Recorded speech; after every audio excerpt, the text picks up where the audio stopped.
საბოტაჟის საქმეზე დაწყებულ გამოძიებაზე პოლიტიკური შეფასებები გრძელდება. გამოკითხვები დღესაც მიმდინარეობს.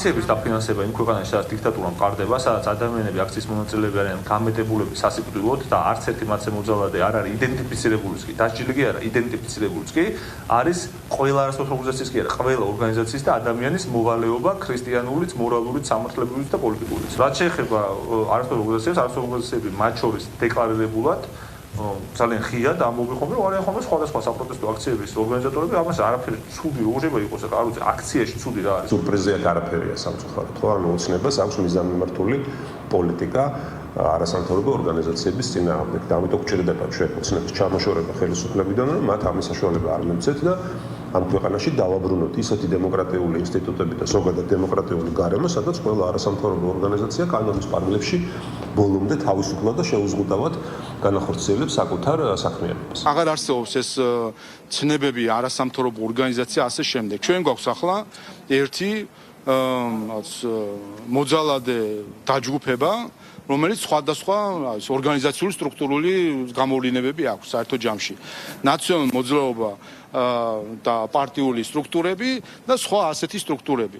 გუშინ ჩვენ ვიხილეთ ერთობა რადიკალი ექსტრემისტი პარტიების და ექსტრემისტი NGO-ების. სახელმწიფო უსაფრთხოების სამსახურის ახალ უფროსს მამუკა მდინარაძეს ახალი მოადგილეები ჰყავს. უწყების ინფორმაციით, სუსის ხელმძღვანელის პირველ მოადგილედ იუსტიციის მინისტრის ყოფილი მოადგილეები ლაშა მაღრაძე და ალექსანდრე მაისურაძე დაინიშნენ.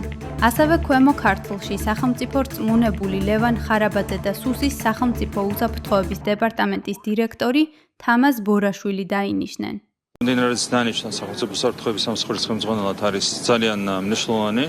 ჩვენ გვაქვს ამბიციური მისანი, რომ თვისებრივად გავაძლიეროთ სახელმწიფო უსაფრთხოების სამსახური და მე დარწმუნებული ვარ, რომ ამ მდინარაძის ხელმძღვანელობით სამსახური ფუნდამენტურად გაძლიერდება. მას აქვს ძალიან კონკრეტული გეგმები ყველა მიმართულებით და თქვენ თავადაც დარწმუნდებით, რომ ძალიან მალე უახლოეს თვეების განმავლობაში უკვე შედეგები იქნება ხელისსახები და სახელმწიფო უსაფრთხოების სამსახური იქნება ბევრად უფრო ძლიერი, ვიდრე იყო 1 და 2 წლის წინ. ლევან ხარაბაძე არის ძალიან ღირსეული კაცი, ყველა სამსახურში ის ღირსეულად ემსახურებოდა ქვეყანას. ბოლოს ის იყო ჩვენ გუბერნატორი ქვემო ქართლის მხარეში, მანამდე შიდა ქართლის მხარეში.